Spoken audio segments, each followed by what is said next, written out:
Bonjour à tous et à toutes et soyez les bienvenus dans ce nouveau numéro de Questions Jardin. Vagues de chaleur, manque d'eau mais aussi nuisibles qui pointent le bout de leur nez, nos jardins sont mis à rude épreuve pour ce début d'été. Et face à ces risques et dangers, ce n'est pas toujours facile de trouver des solutions efficaces. Par exemple, si on voit les tiges et les feuilles de nos plants qui commencent un peu à s'assécher, qu'est-ce qu'on peut faire ou comment est-ce qu'on peut bien arroser nos cultures sans pour autant les noyer ? C'est pas toujours facile de trouver des solutions et les conseils sont toujours les bienvenus. C'est pour ça qu'avec Marion, notre spécialiste jardin qui est aussi animatrice du blog La Main Verte de Marion, on a décidé de vous révéler ces trucs et astuces pour chouchouter vos plantes tout au long de l'année, mais surtout durant cette période de grosse chaleur. Salut Marion. Bonjour Marie, bonjour tout le monde. Alors, dis-nous déjà, est-ce que toi et tes plantes n'avaient pas trop souffert de cette vague de chaleur de ce week-end, mais aussi globalement, quels risques tu vois les plus courants lorsqu'il fait très chaud dans son jardin ? Oui, alors effectivement, il a fait très chaud là ce week-end et on a eu un pic à 37 degrés, donc vraiment beaucoup pour la région, puisque je suis située dans l'Anjou, donc c'est souvent un climat quand même beaucoup tempéré. Et effectivement, il y a eu quelques brûlures du feuillage. En fait, le problème, c'est que le soleil donne vraiment des coups de soleil sur les végétaux, donc il va falloir vraiment les protéger.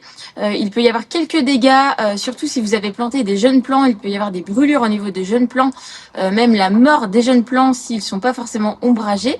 Il peut y avoir aussi des brûlures du feuillage, comme par exemple sur des plants de tomates. Des brûlures aussi au niveau des fleurs de tomates s'il fait vraiment très fort en intensité de soleil, et aussi des brûlures sur les fruits. Si vous avez une serre comme moi avec des fruits qui commencent déjà à produire, vous pouvez avoir quelques brûlures sur vos tomates et même sur les concombres, les aubergines, sur de nombreux légumes dans le jardin.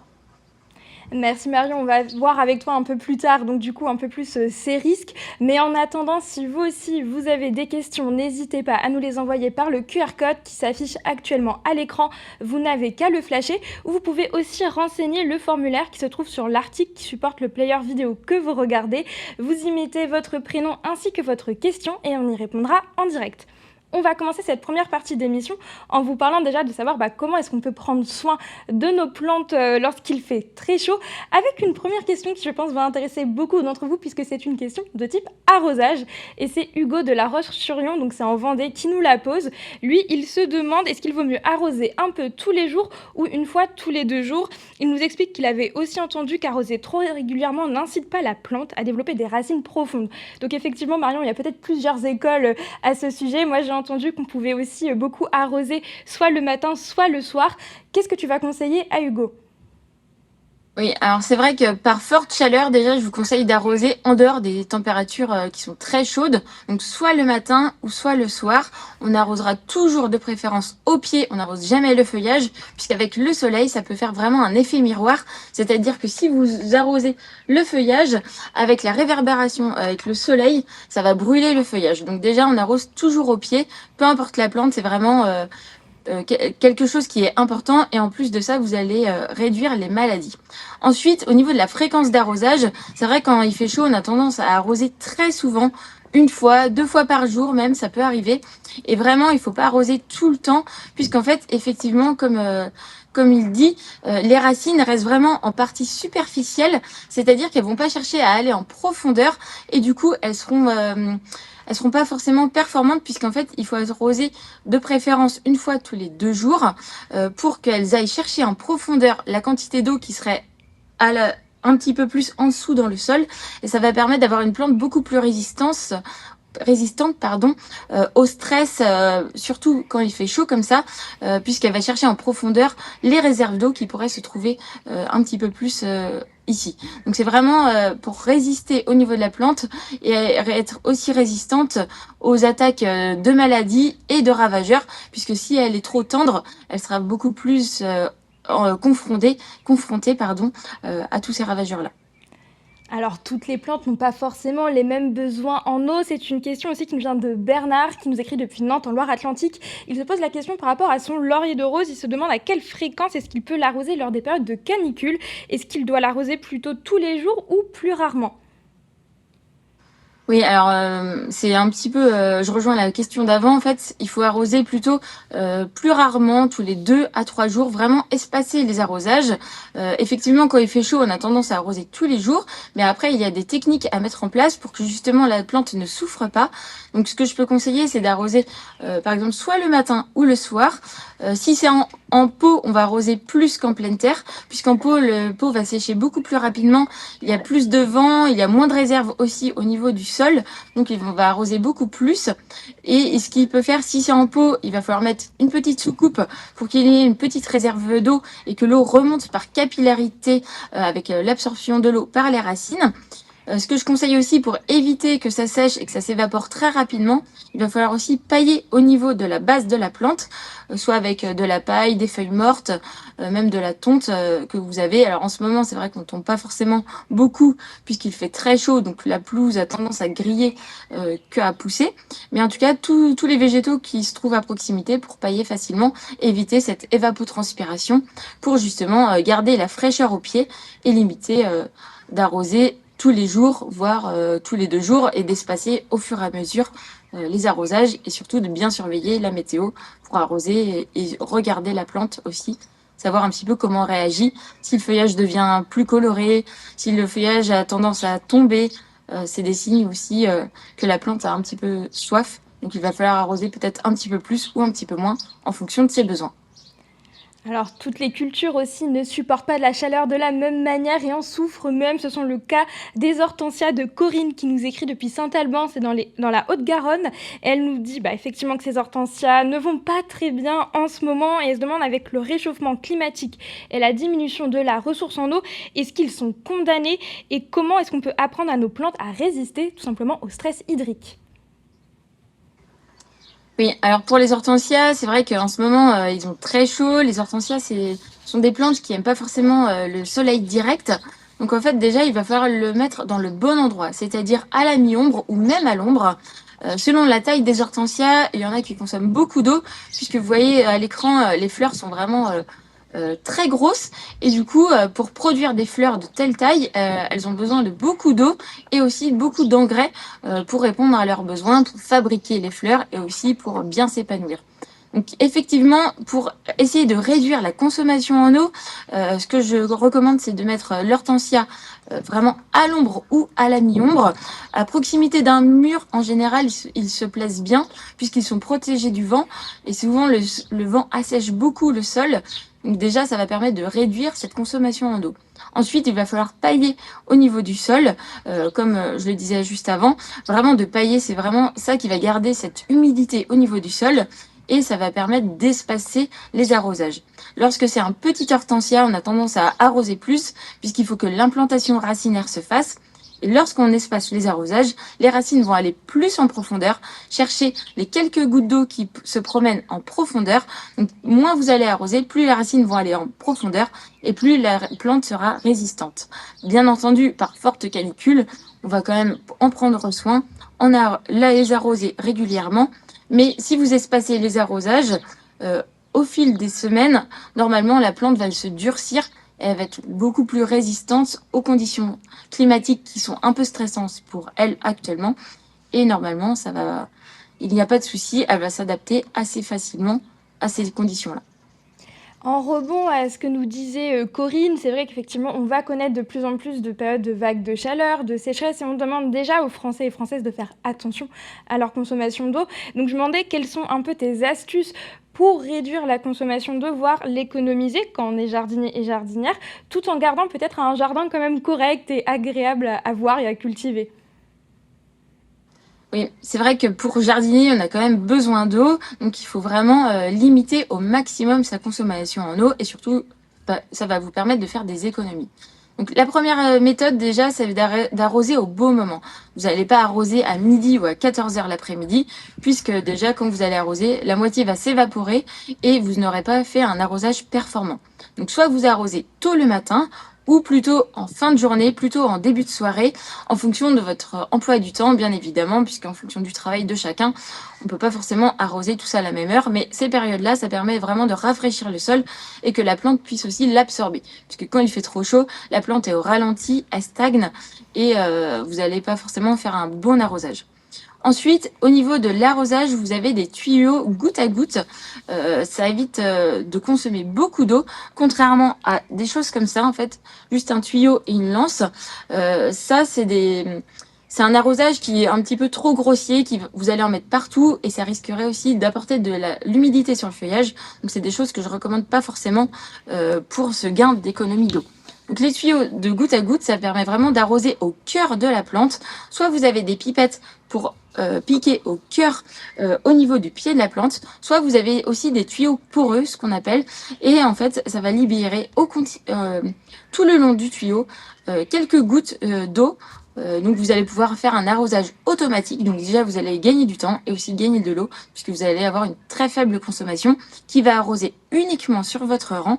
Donc il va bien falloir penser, lorsque vous allez planter, de faire vraiment des lignes pour bien mettre ensuite votre tuyau. Après, vous pouvez quand même faire des petites torsades en fonction de vos plantations, mais c'est surtout d'arroser sur le rang.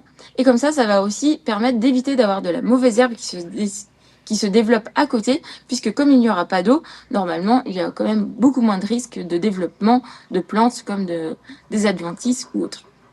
Ensuite, il existe aussi d'autres techniques comme le paillage. Donc, comme j'ai évoqué auparavant, le paillage, c'est vraiment une technique qui est très, très utilisée par les jardiniers.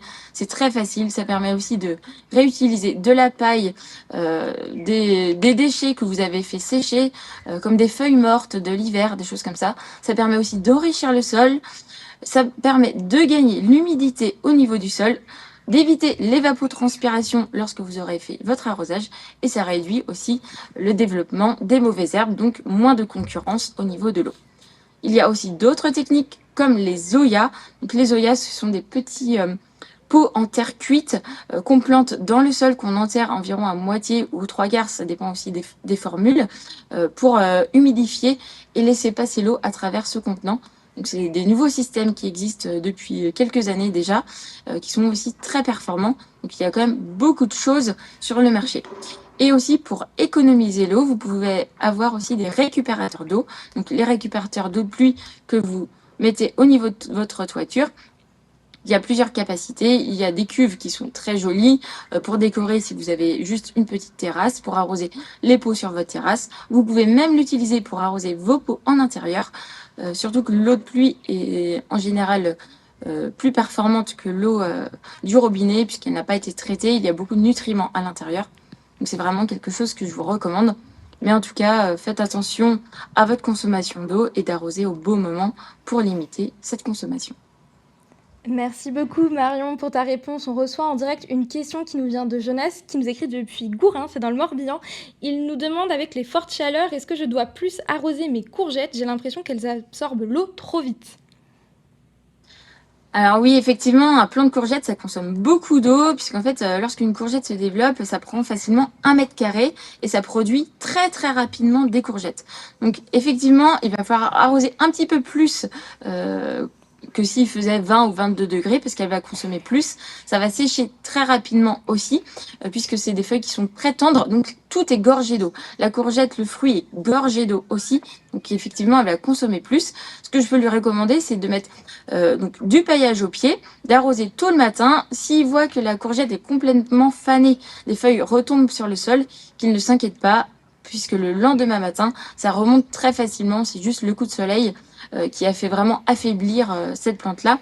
Mais si c'est bien paillé au niveau du sol, un arrosage par jour, ça suffira largement le temps de la canicule, et qui récolte bien aussi ses fruits au fur et à mesure, puisqu'en fait, quand il fait chaud, souvent la production de courgettes va se faire un petit peu plus rapidement. Alors, sauf s'il fait 35 ou 40 degrés, mais en général, ça augmente la récolte. Donc, il va falloir vraiment récolter au bon moment, puisqu'en fait, sinon, vous aurez beaucoup de fruits, donc de courgettes autour de la plante, et c'est ça qui va aussi affaiblir la plante et demander beaucoup plus d'eau. Alors, tu parlais un petit peu du paillage, notamment le paillage pour les courgettes de Jonas, mais il y a aussi Isabelle Mm. qui nous pose ces questions. Elle vient de Bru, c'est en Ille-et-Vilaine, et elle se demande pour pailler ses pieds de tomates, est-ce qu'elle peut utiliser des écorces de pin plutôt que de la tonte de pelouse? Oui, alors elle peut. Alors attention, vigilance quand même avec l'écorce de pin, puisque tout ce qui est pain, le problème c'est que ça acidifie le sol. Donc si elle en met, il faut vraiment mettre une petite couche en petite quantité, puisqu'après ça va changer le pH de son sol. Et malheureusement, la tomate aime bien les pH neutres. Donc si c'est trop acide, elle va pas forcément absorber les autres nutriments dans le sol. Et peut y avoir aussi un effet de carence. Donc si elle veut pas prendre de risques, soit si la possibilité de mettre de la paille, ou comme ici derrière, alors je ne sais pas si vous voyez, j'ai mis de la toile tissée sur cette partie-là dans ma serre.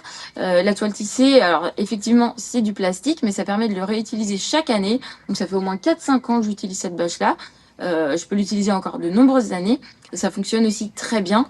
Donc en fait, il y a plusieurs moyens. Les feuilles mortes, il y a plein de choses, mais il faut vraiment en fait protéger son sol pour éviter que l'eau en fait s'évapore du sol, et ça permet aussi de réduire le stress de la plante et d'avoir une plante beaucoup plus saine, beaucoup plus vigoureuse, qui ne fait pas le yo-yo avec un coup de chaud, un excès d'eau et ainsi de suite.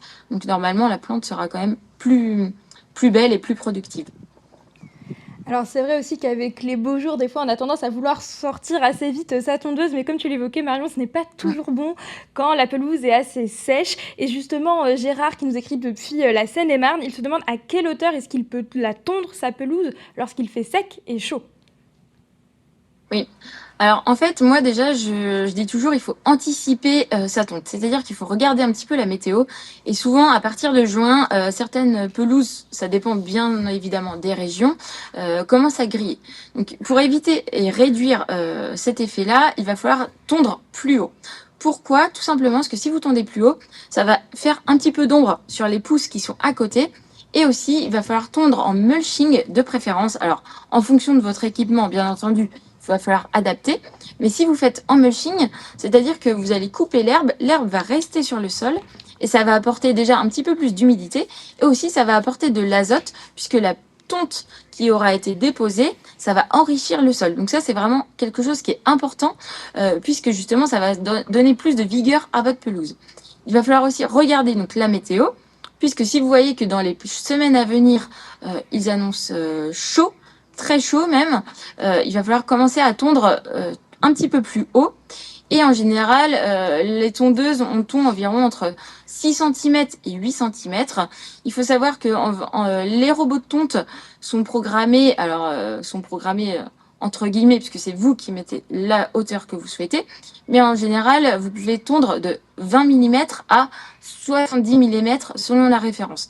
Donc vous allez prendre toujours la courbe haute pour tondre. Et pour les tondeuses, c'est différent. Et les tracteurs de tondeuses, il y a souvent plusieurs hauteurs, 1, 2, 3, 4, 5. Donc vous tondez vraiment à la plus haute pour justement couper uniquement les quelques fleurs qui seraient à travers vos pelouses, les petits pissenlits ou les petites mauvaises herbes qui poussent, elles, pour le coup, très facilement. Et ça va permettre de garder une pelouse un petit peu plus verte plus longtemps. Donc toujours sur le thème un peu pelouse, gazon, nous avons une question qui vient de nous arriver de Laurent qui nous écrit depuis Clermont-Ferrand. Il nous dit qu'il vient de refaire le gazon entre avril et mai chez lui avec un grand soin. Il a apporté des semis et ensuite au désherbage manuel. Donc il explique qu'ils ont eu donc 3 jours très chauds chez lui à Clermont-Ferrand. Il demande si à part l'arrosage le soir et ne pas tondre court et trop souvent, qu'est-ce qu'il peut respecter pour préserver le beau tapis qu'il a réussi à créer? Bah là, le problème, c'est que en été, à part arroser le soir comme il fait et tondre haut, il n'y a pas de solution miracle parce qu'en fait, s'il apporte de l'engrais, ça risquerait de brûler ses jeunes pousses, puisqu'en fait, la pelouse n'a pas assez de résistance encore dans le sol, puisque les racines sont encore trop faibles, elle a très peu de semaines de présence dans le sol, contrairement à une pelouse qui est faite en septembre-octobre. C'est pour ça qu'en fait, les paysagistes disent souvent qu'il faut les faire à l'automne et au printemps lorsque les régions sont très pluvieuses. Mais là, il fait déjà tout correctement. Je peux pas forcément lui donner d'astuces en plus. Croisons les doigts qu'il pleuve de temps en temps pour arroser sa pelouse correctement. Mais sinon, à part arroser de temps en temps, le soir, comme il fait, c'est très bien. Ça évite que ça s'évapore. Ça garde la rosée aussi le lendemain matin. Mais j'ai pas d'autres astuces à lui donner, je suis désolée. Bon, bah, on croise les doigts en tout cas pour Laurent pour qu'il puisse garder un beau Pourvu gazon. qu'il y ait de la pluie. C'est ça, exactement. Sinon, je me demandais aussi, est-ce qu'il y a un type d'ombrage particulier qu'on peut apporter à notre jardin? Parce qu'effectivement, avec les rayons du soleil qui tapent assez fort, ça peut être difficile pour certaines plantes, et même que ça soit pour un jardin qu'on a près d'une maison, mais aussi tout simplement pour un jardin qu'on cultive sur une terrasse ou sur un balcon. Ouais, alors c'est vrai que quand il fait des chaleurs comme on a eu dernièrement, il faut vraiment essayer de protéger au maximum ces plantes. Pour ombrager, alors si vous avez une terrasse déjà, si vous pouvez, c'est de déplacer momentanément vos pots à l'ombre. Ça évite d'investir dans un outil juste pour quelques jours, puisqu'en général la canicule ne dure pas forcément les 2 mois de l'été. Si vous avez un jardin, ce qui est bien, c'est de quand même de faire une haie à proximité pour avoir une ombre projetée. Pour aussi couper le vent, puisque le vent aussi fragilise le potager. Si vous avez une serre comme moi, alors moi j'ai les deux, j'ai le potager extérieur et la serre. La serre, c'est assez simple, puisqu'il existe un produit, donc c'est de la chaux, que vous pouvez pulvériser dessus, sur le plastique. Ça va permettre d'éviter d'avoir ce rayonnement du soleil et d'avoir un effet d'ombrage. Donc ça, c'est vraiment intéressant. Et sinon, il va falloir mettre... si vraiment vous les sauvez et vous avez vraiment peur à vos cultures, ça existe des ombrières. Donc ce sont des petits filets en fait qui vont ombrer. Il faut mettre soit des arceaux ou des piquets pour maintenir, faire un petit comme si c'était un voile en fait d'ombrage. Je sais que moi je fais aussi dans mon potager extérieur, je mets du maïs à travers mes rangs, du tournesol. Ça va permettre en fait d'avoir des plantes qui sont plus hautes que mes légumes. Ça va permettre aussi d'ombrager avec l'ombre projetée et aussi en parallèle d'apporter les insectes pollinisateurs pour la partie tournesol et d'augmenter mes récoltes de courgettes qui sont juste à proximité ou de tomates. Donc en fait, c'est vraiment des petites astuces, c'est l'orientation. Il va falloir un petit peu jongler avec ça et les hauteurs de plantes aussi. Après, il existe aussi des brises-vents, des brises-vent, des choses comme ça. Mais après, en fait, si c'est juste pour que 2-3 jours, ça vaut pas forcément le coup. Après, ce n'est que mon avis. Mais à vous de voir, en fait, surtout en fonction de l'exposition de votre jardin ou votre terrasse. Merci beaucoup Marion. Et si vous aussi, comme Laurent, Isabelle ou Jonas, vous avez des questions, n'hésitez pas à nous les envoyer par le QR code qui s'affiche actuellement à l'écran. Vous n'avez tout simplement qu'à le flasher. Vous pouvez aussi renseigner le formulaire qui se trouve sur l'article qui supporte le player que vous regardez actuellement. Vous y mettez votre question ainsi que votre prénom et on y répondra en direct. On est encore là pendant quelques minutes, donc n'hésitez pas. On va commencer cette deuxième partie d'émission plutôt dédiée là aux plantes phares de ce mois de juin, du mois de juillet, mais aussi de leur entretien avec une question qui nous vient de Sylvie. Elle habite à Quévert dans les Côtes-d'Armor et elle nous explique qu'elle a planté des poivrons et des aubergines, mais que pour l'instant ils ne grossissent pas. Qu'est-ce qu'elle peut faire pour régler ce problème? Ouais, alors les poivrons et les aubergines, donc ce sont des plantes, ce sont des solanacées, et les solanacées, ça aime beaucoup la chaleur. Souvent, en fait, il faut vraiment qu'il fasse chaud, 20-22 degrés minimum, pour qu'elles commencent à se développer. Donc souvent, c'est le manque de chaleur qui fait que les plantes stagnent, et d'un coup, la chaleur arrive, donc comme en ce moment, et ça va se développer très rapidement. Donc c'est peut-être ça, puisque au moment de la question, et là qu'il a commencé à faire chaud, ça va sûrement se développer rapidement.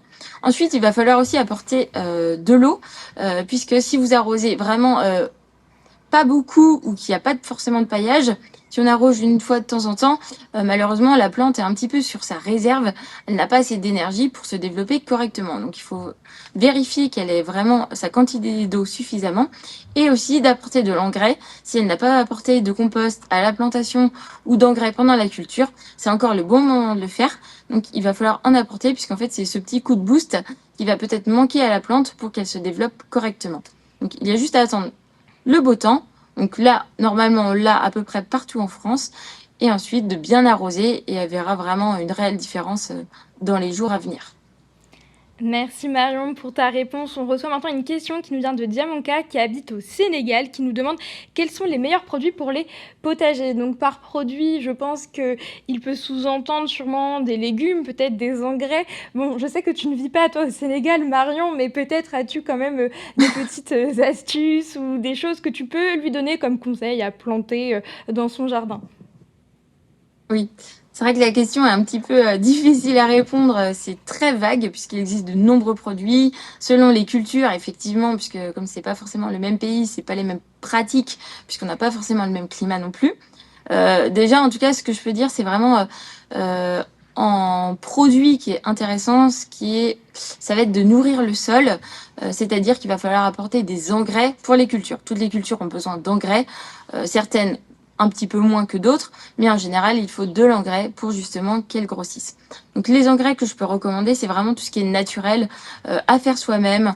Déjà, c'est de réutiliser et de faire son propre compost. Ça, c'est vraiment quelque chose qui est gratuit, facile à faire et surtout que ça permet de recycler ses déchets.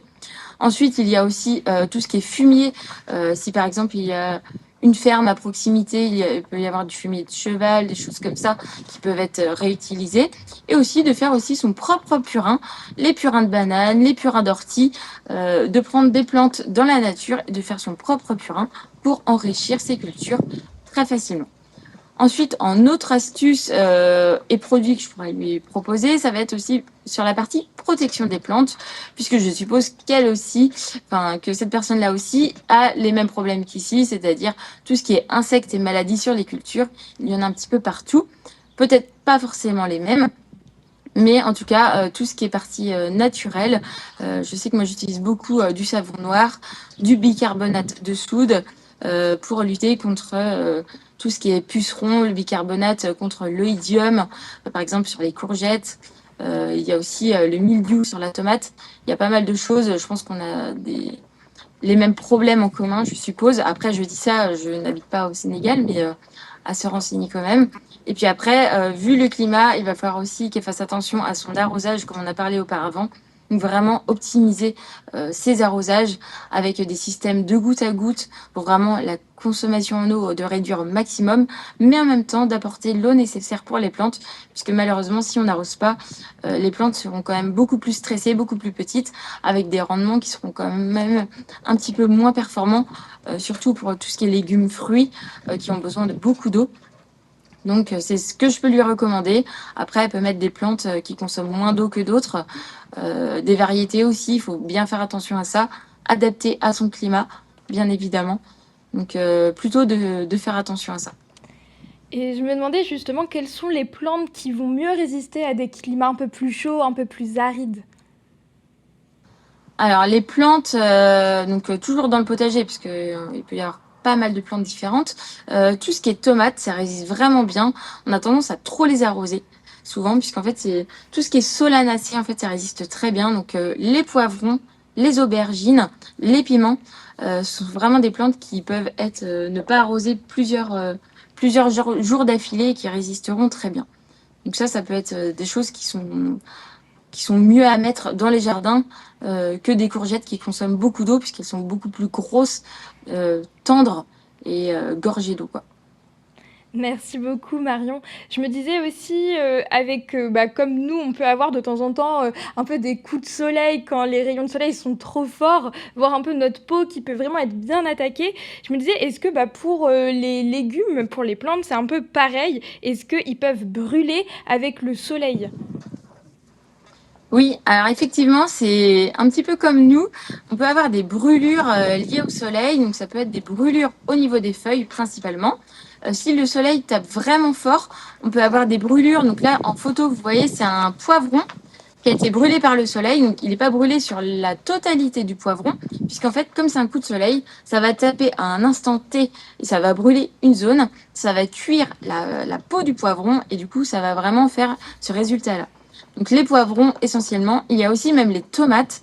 Les tomates, ça arrive régulièrement en extérieur, mais il peut aussi y avoir en intérieur, en serre. Donc bien attention avec les coups de soleil qui peuvent arriver fortement l'été. Donc c'est pour ça, attention lorsque vous plantez, si vous pouvez protéger ou ombrer un minimum.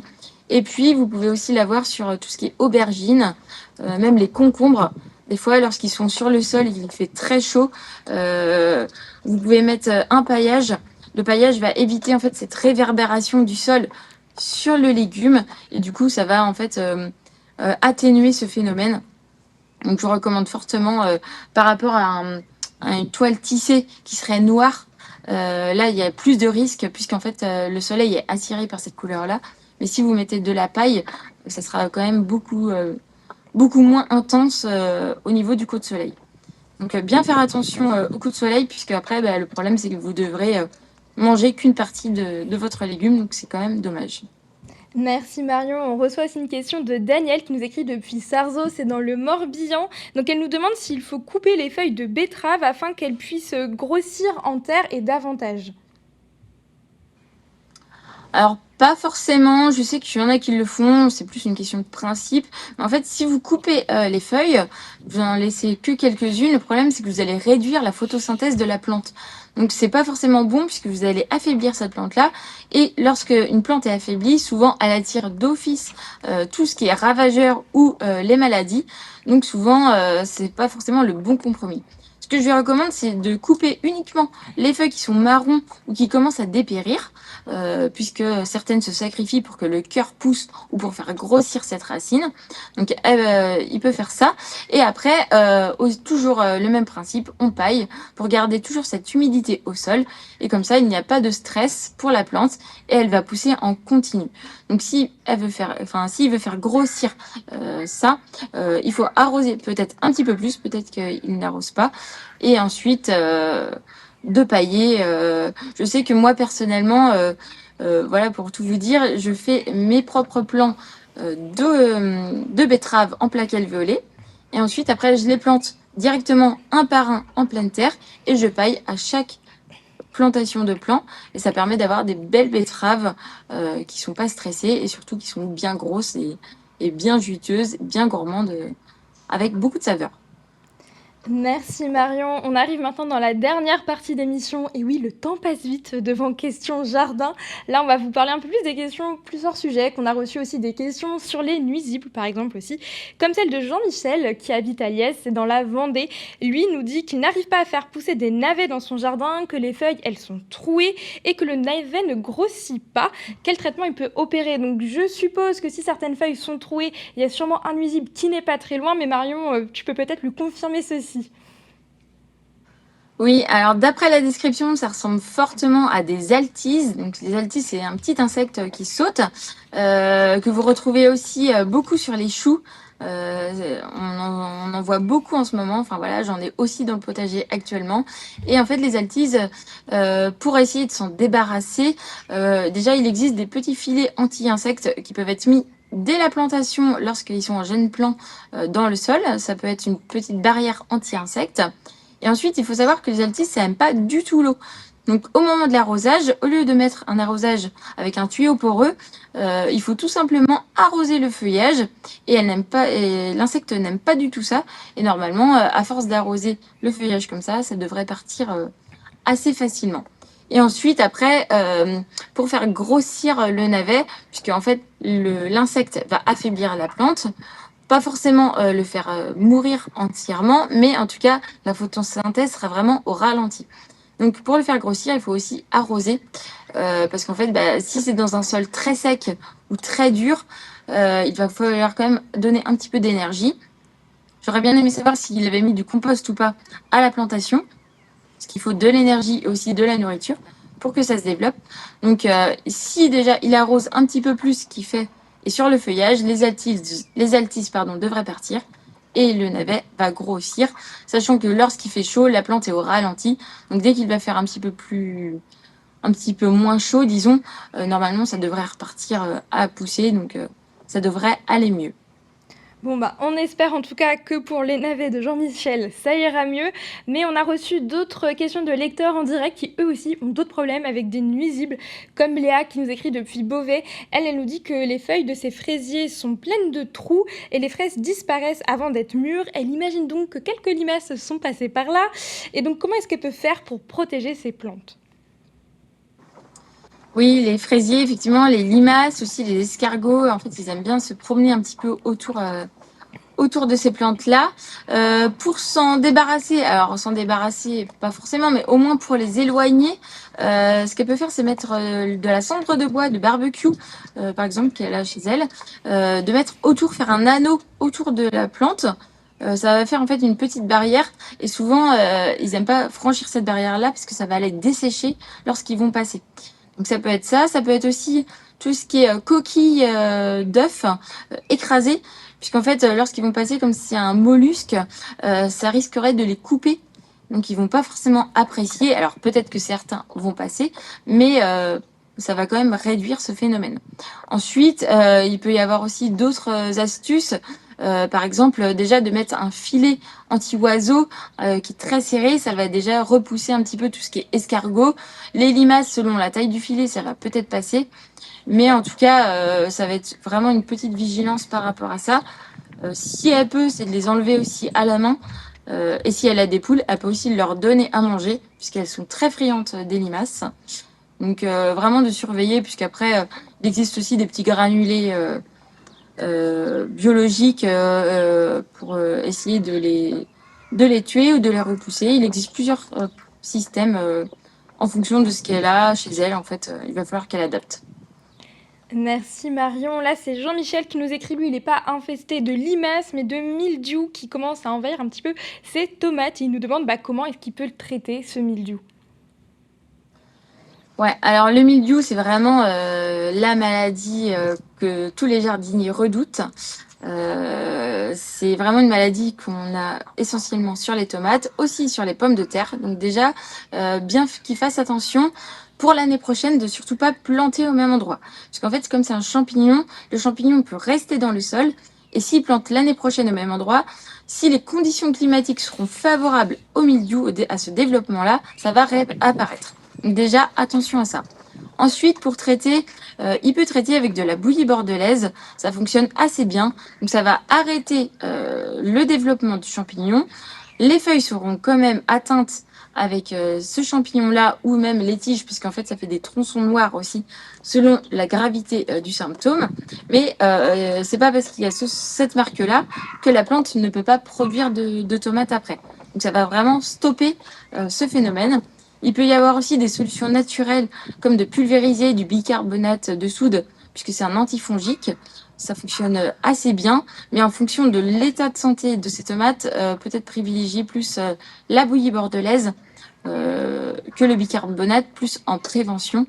Et il peut aussi le faire de manière préventive sur tout ce qui est à côté et qui risque le mildiou, comme les pommes de terre que j'ai évoquées. Bien faire attention à ça. Et après, il faut vraiment, pour éviter que les champignons se développent, arroser uniquement au pied.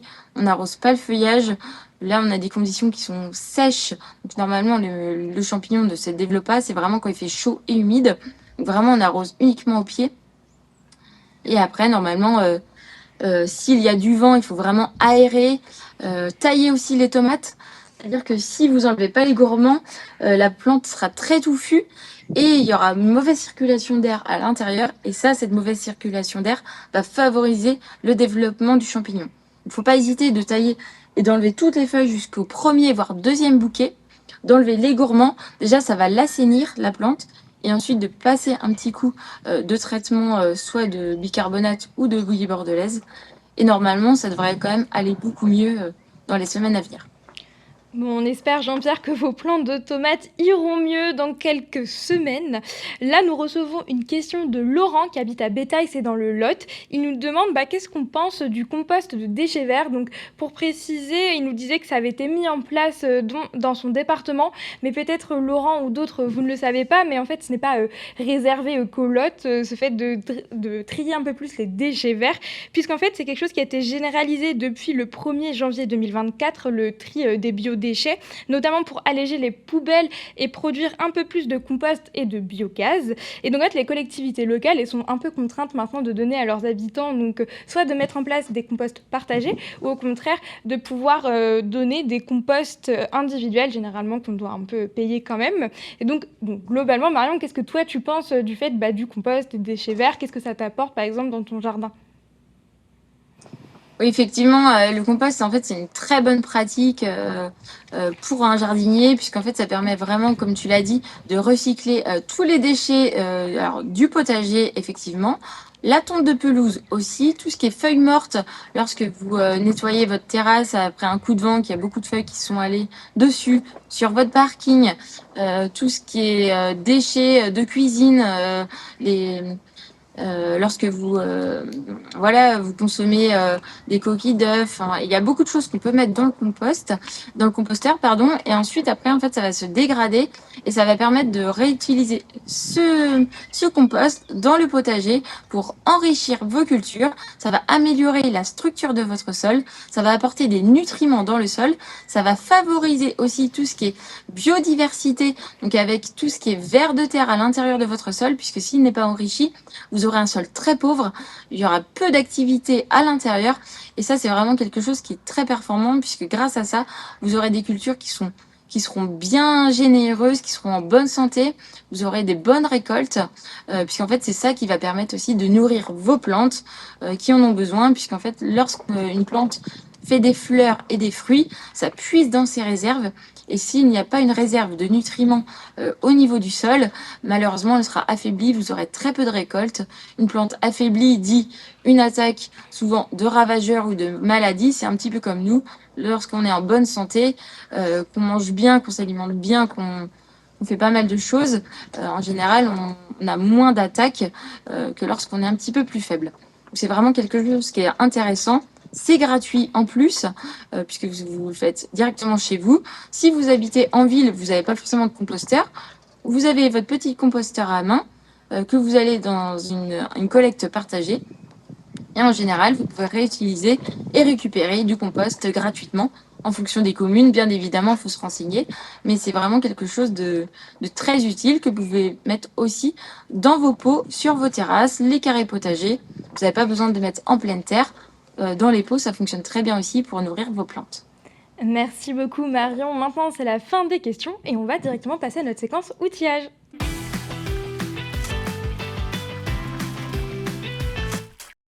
Alors, quel équipement tu vas nous conseiller, Marion, pour entretenir et prendre soin de nos plantes lorsqu'il fait un peu chaud? Alors déjà, avant de prendre soin des plantes, j'ai envie de dire, il faut prendre soin du jardinier ou de la jardinière. Déjà, en fait, quand on va jardiner et qu'il fait très chaud comme dernièrement, on a toujours envie d'aller au jardin, mais il faut bien penser à sa casquette et à sa crème solaire, puisqu'attention, à votre peau, ça peut faire mal.